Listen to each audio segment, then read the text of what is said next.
கர்த்தருக்குள் மிகவும் பிரியமானவர்களே, தினம் ஒரு தூதன் வழியாக இந்த நாளில் சந்திப்பது பெருமகிழ்ச்சி. இந்த நாளிலே உங்களை இயேசு கிறிஸ்துவின் நாமத்தினால் வாழ்த்தி ஆசீர்வதிக்கிறேன்.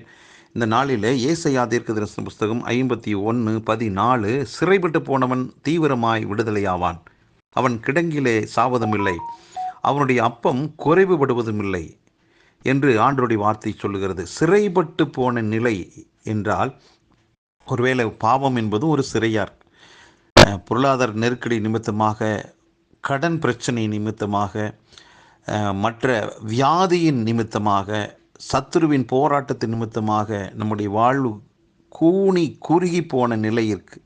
அதுவும் ஒரு சிறையிருப்பின் அனுபவமே.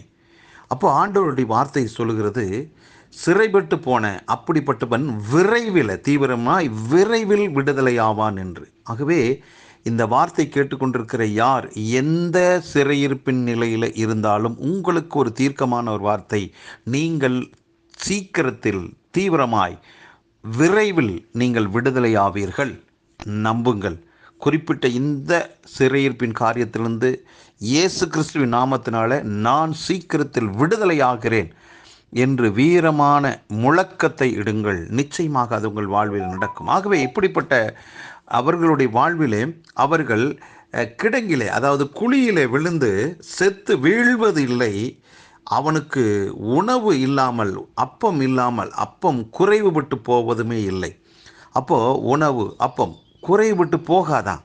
ஆகவே இனி உங்கள் வாழ்விலே குறைவு இல்லை என்று அர்த்தம். அப்போ சிறையிருப்பு மாறுகிறது என்றால் சிங்காரமான வாழ்வு உங்களுடைய வாழ்க்கையில் ஆரம்பம் என்று தான் அர்த்தம்.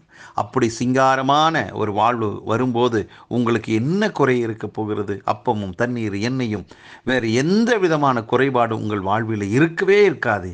இனி நீங்கள் அலைந்து திரிவதில்லை, இனி நீங்கள் கண்ணீர் சிந்த போவதில்லை. கர்த்தரின் தீர்க்கமான இந்த வார்த்தையை நம்புங்கள். சிறைப்பட்டு போனவன் தீவிரமாய் விடுதலையாவான். நான் சீக்கிரத்தில் விடுதலையாவேன்.